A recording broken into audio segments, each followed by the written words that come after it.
Hello, and welcome to the Project Elected podcast. Project Elect is a nonpartisan nonprofit whose goal is pretty simple. We want to get more Latter-day Saint women involved in public service. On this podcast, we interview amazing Latter-day Saint women who are involved in public service. Hi, my name is Audrey Perry-Martin. I'm the founder of Project Elect and the host of this podcast. I am so excited today to talk to Lori Bishop. I have not met Lori before, so I am learning all about her today with you all. Lori, I know you're running for Idaho Senate District 10, but tell us a little bit about yourself, how you came to this point where you decided to run for office. I'm a mom and a grandma. I've been doing that for a lot of years now. But as my children got older, I got more and more involved in the community, particularly just through the schools. I've been volunteering as a classroom volunteer since my oldest was in kindergarten 20 years ago. That grew from being a classroom volunteer, which I actually think is the most important volunteer work I've probably done, but ended up on some PTA boards. I've served on 3 different curriculum committees. I've served on strategic planning facilities committees, hiring committees. And then one of the most recent things that I did was I served as the co-chair of our school bond committee, which means that I was trying to get a bond passed in our community to build some new school facilities. And so as I became more familiar with why do we have to pass a bond locally to provide a school in our community, how education funding works, I started to become more familiar with that and realized that a lot of it came from the state legislature. That is a big part of their scope of influence, is funding education laws, how that comes down the pipe and gets to our local schools. And I wasn't very happy with our representation, to be honest. I didn't think that she voted in our interest, and talked to some of my friends who were a little bit more politically or policy minded like me, and we would talk about it sometimes, and got involved with the Republican women in my county. And through that organization and through some friendships and networking that I made there, some of them started to talk to me about actually running, which I was really pretty happy just complaining. I wasn't really that interested in running. But I started to have something in my mind to tell me, no, you need to really consider this and think about it. Eventually that led to me running. Now there's a spiritual component to that. I can tell you that the other plot that was going along with that, but that's the external decision-making process that I went through. I like that you admit that you were pretty happy just complaining. I think a lot of us are just there in that complaining mode instead of the actual putting the hard work and try and change things. It's a lot easier to just complain. So kudos to you for actually being willing to step up and take action and run for office. So you said you just got a feeling that it was time. Tell me about that. How did that happen? And were you praying about it? That is, a bit more of a spiritual journey. So as I said, I was getting more involved because my kids were getting older. That's how I started getting involved in the Republican Party, because I just had a little bit more time to do that. And so I had some heavier church callings, some more time consuming callings, and I could see that it was coming to an end. I'm not saying that I couldn't have got another one, but I didn't really think I was going to. I thought that I was going to get a little bit of a lull in church service coming up. And then my mom had been sick for a long time, and I could tell that the end was near for her. And sorry. And so that also freed up a little bit of time. I had also done some work with the foster care system during COVID, and I didn't stop doing that because I decided to run, but I had stopped doing that because of those other 2 things in my life. When my mom moved down closer to me and things like that, I just felt like I needed something off my plate.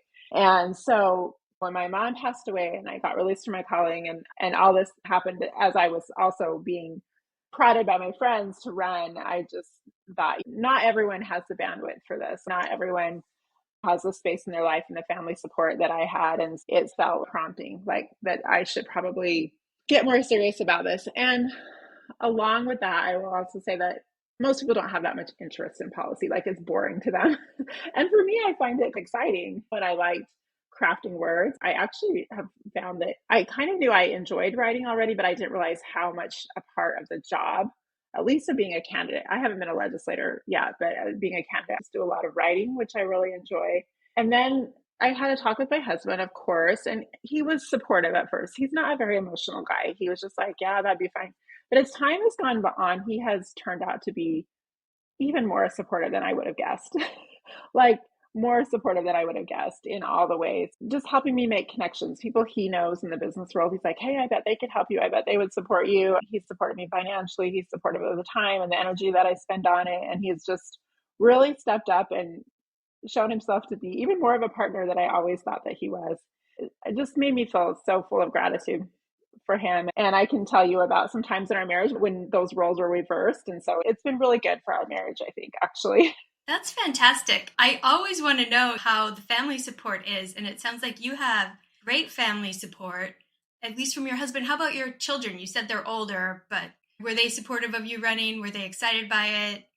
My children age in ranges from the oldest is 25 down to 13. So I do still have children at home, Yeah. and it's different for the older ones and the younger ones. My two, actually, I have three out of the house now. One's back home for the summer. They understand a little bit more what it was going to entail in the first place, and they were supportive. And I know one time I talked to my oldest daughter who has two children of her own, and I said, I know I'm not going to be quite the grandmother that I could have been if I weren't doing this. I could be on FaceTime every day and going to visit you more and things. And she said, no, you're fine. And I think that in the long run, like, you serving this way will be more valuable to our family than more FaceTime or whatever with the Okay. little tinies, you know? And then as far as my younger kids that are still at home, they're generally supportive and they're great. But honestly, they're just also teenagers. I think they forget I'm running sometimes. They're in their own world. Yeah, I mean, as long as dinner's there most of the time and their laundry's done, I think they honestly forget. Although currently there's signs all over our town with my name on it, so I don't know that they forget now. But up until a few weeks ago, I don't think it really affected them that much. And they have had some people say things to them at school. There's been some hit pieces, ads run against me, and they have gotten some questions about that. But so far, so good. I tried to prep them a little bit without scaring them. I don't know. I think it's gone okay. We still have a couple of weeks left. I still am a You little bit never on know. guard. Well, you mentioned some hit pieces. Have you faced a lot of negativity in your campaign? Has it been online? People are so willing to say things they would never say in person. Have you been experiencing that? And how do you deal with that? How do you handle that? Primarily by ignoring it. Most of the negativity has come on Facebook, and thank goodness 17, 15-year-old, 13-year-old kids are not on Facebook. So they are oblivious to it. Yeah, I just mostly just stay away from it. I don't engage, don't worry about it. There was pieces in a couple of the local papers here, and that was just recently actually, and that was hard, I have to admit, because those papers are both locally owned and I know the owners, and I was surprised that they ran them, to be honest. The ad, it was the same ad in both papers, and it featured like an altered photo of me, something that had clearly been altered. And I was surprised that I'm not friends with the owners, but I have sat down with them, talked to them, bought a lot of advertising from them. And then to do that, I don't know. I don't know if that violates some journalism standard of ethics or something, but I felt like it was a little bit National Enquirer-ish to me. Yeah. Was it an ad that they ran, or was it a written article? It was an Did ad somebody that they pay ran to run the ad? Yeah. And I've certainly spoken out against my opponent, but I didn't alter her picture or use her logo, or it was hard. That's hard. The good news is I actually think it was so poorly done, and I'm hoping it'll work in my favor. I think people like that's garbage, and it makes them less inclined to believe anything else that's still to come. I appreciate that. We're having a discussion on our Facebook group right now, on the Project Elect Facebook group, and a lot of women are getting attacked right now because they're running for office and they're getting attacked. And so any advice to them about how to deal with that is always helpful, because it's hard, especially when it gets personal. Like I said, I still have 2 weeks to go, but so far so good. It stung for a little bit, and I knew it would. I just said, okay, I'm going to have a bad day. It's okay. This is terrible, but they've come out against some other candidates, including some men in my area. And that actually makes me feel better, just because there's some solidarity between us. Even if we're not really on the same page, like policy wise, I'm just like, okay, it's not just me. And I think it also has helped with that.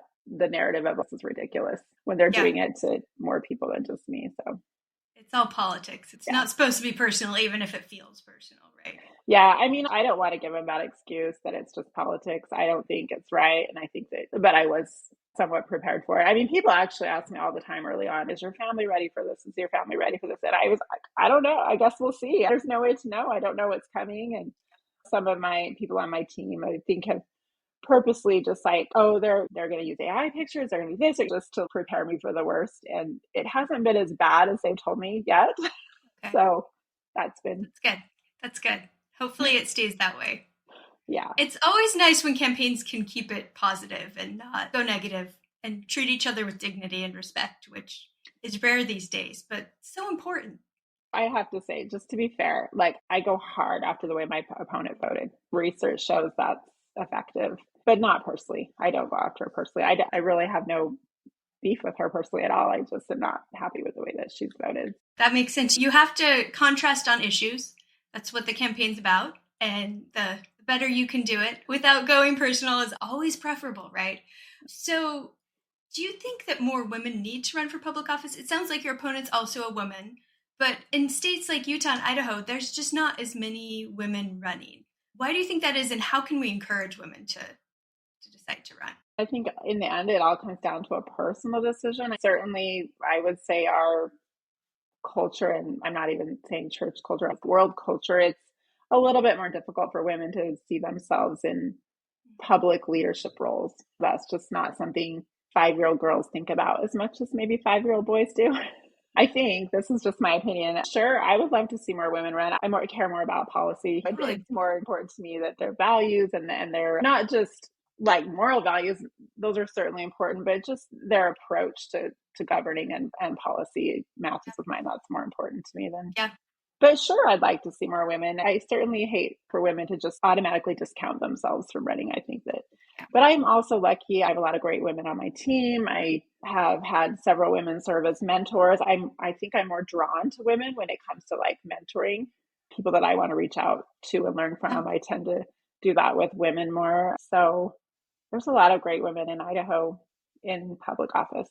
Seems like one of the important reasons to the mentoring that you brought up, because you want women mentors because that helps make more women comfortable asking them for help and being mentored. And if we can get more women in office, then the more will run because they will see themselves differently and see themselves as potential leaders and be able to find mentors. So it's always a pro in my mind. Besides the negative campaigning that we talked about, what other roadblocks have you faced in your campaign?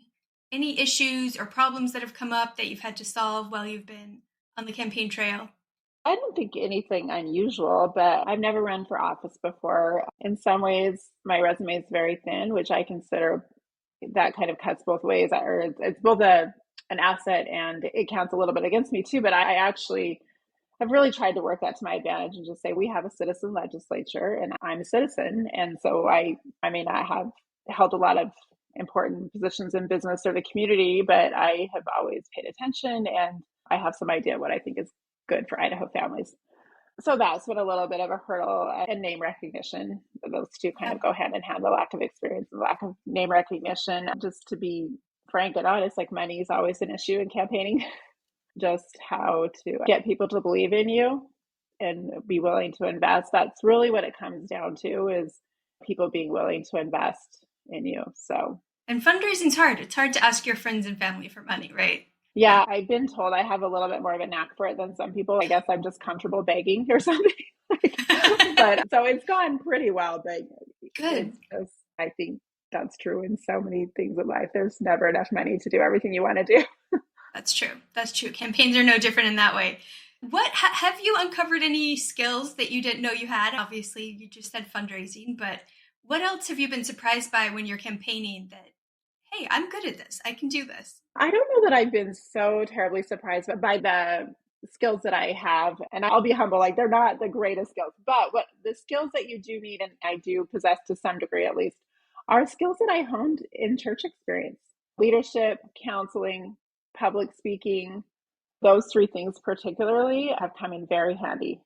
I'm not a legislator yet, but I have a campaign team that I work with, and it feels like I'm in ward council sometimes, or talking to one of my counselors or another member of the presidency on the phone sometimes when I'm talking to my campaign team. So that has been really helpful. And then again, like the public speaking, I can't imagine if I hadn't grown up in the church that I would have gotten that from somewhere else, because I'm not, well, first of all, my high school was too small. We didn't really have much of a speech or debate team, but I don't know that I would have gone that way anyway. So that's been helpful. And then this I didn't really get to hone in the church, but I mentioned before, just I'm surprised at how much writing that I do. And I did know that I had some skill in that, and I did know I enjoyed it, but I didn't realize how much.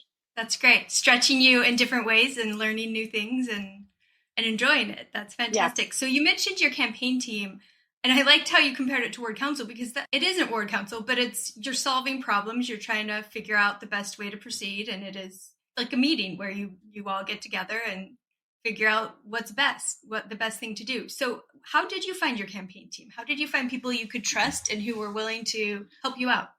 My initial connections were through the Republican women's group that I worked with. And interestingly, I guess one of them is really in deep on my team, but it's not that they were volunteering to be on my team necessarily, although they have been helpful.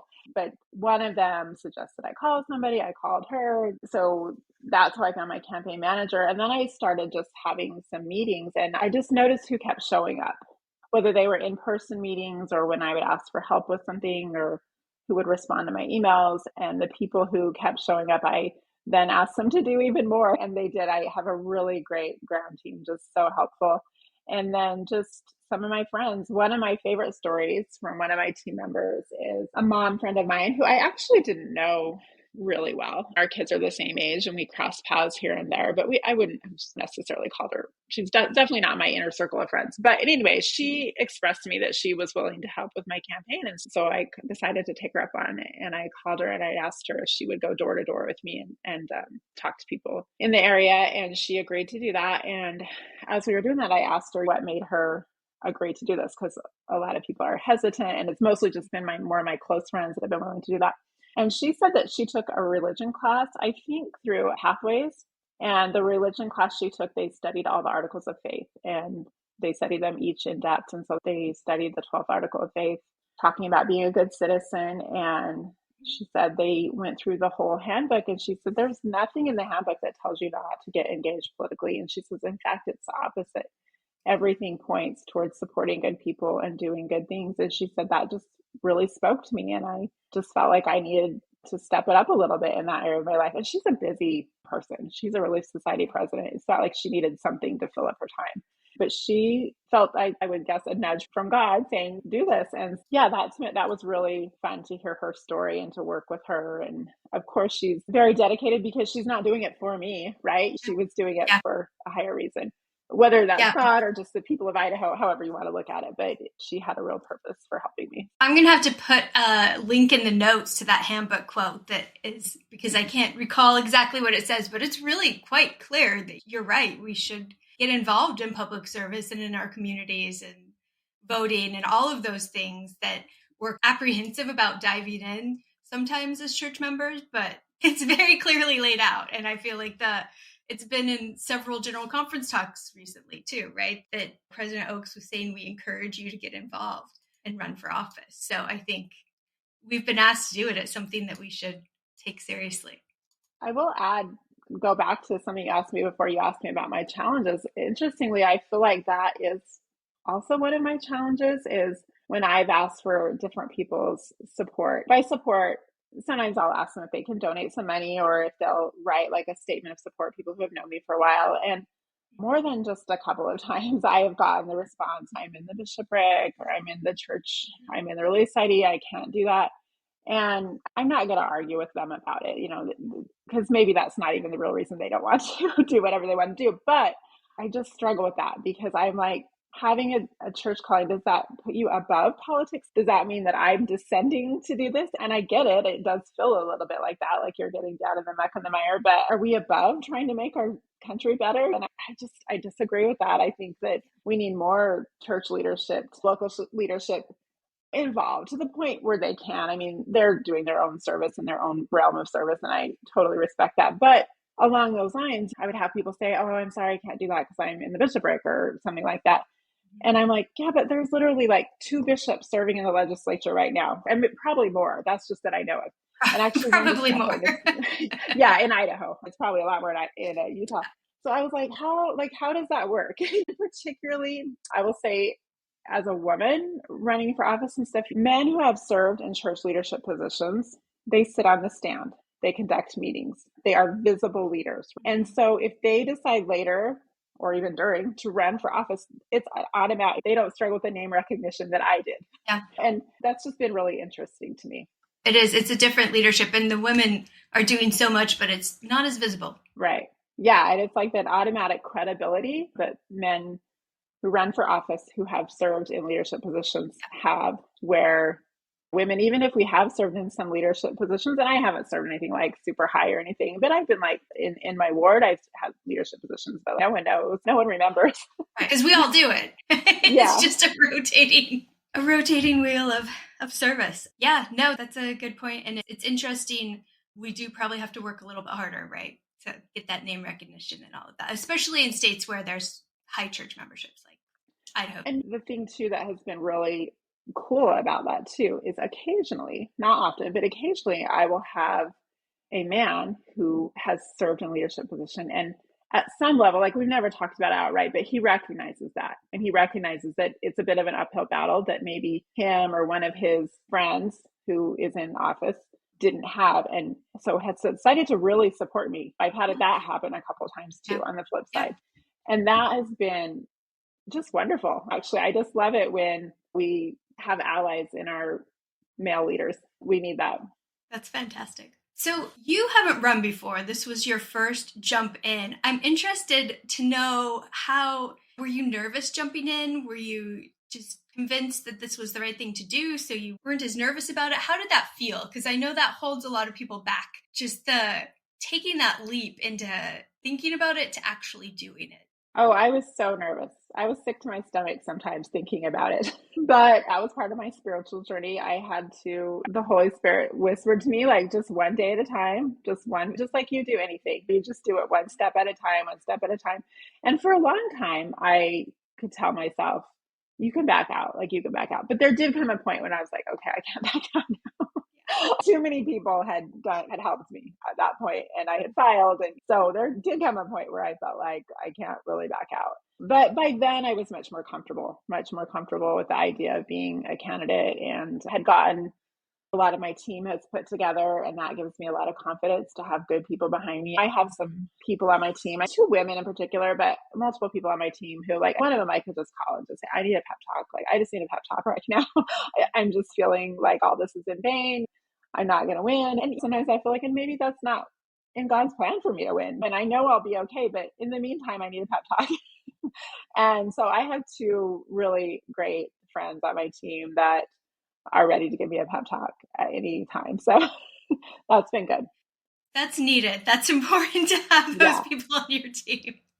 Yeah. Your pep talk and I people. think also just being old. I know it's just a bad day. I have a good life regardless. I'm going to have a bad day today, and it's okay. I'll get through it. And I've had to tell myself that quite a lot actually lately.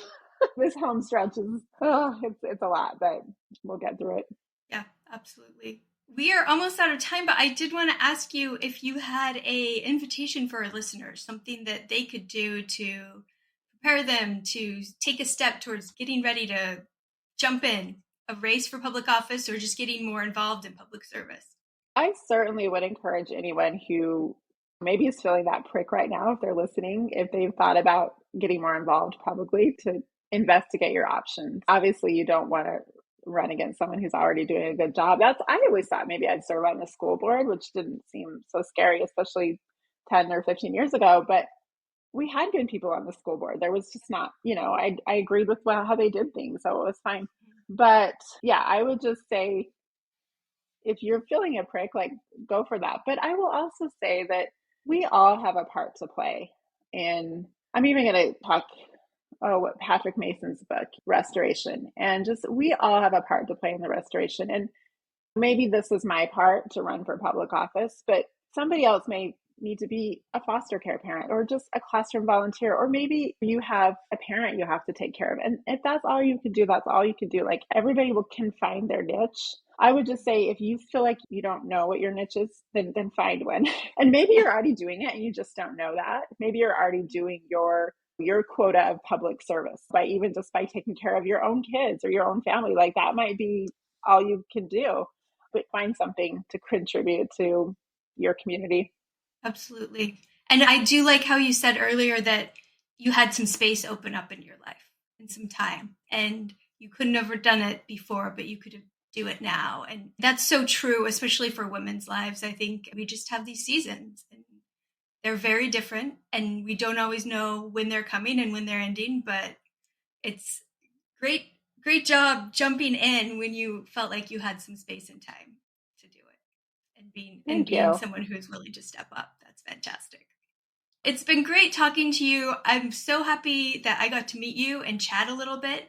And hopefully we can keep in touch. Good luck with your campaigning the last couple weeks on the home stretch. And I hope it goes smoothly for you. Thank you. Thanks so much. Talk to you later. Thank you all for listening to Project Elected podcast. For free resources and materials, head over to projectelectwomen.org. We're also on Instagram and Facebook as Project Elect Women. We'd love for you to subscribe, rate us, or give us a review on iTunes. So until next time, thank you.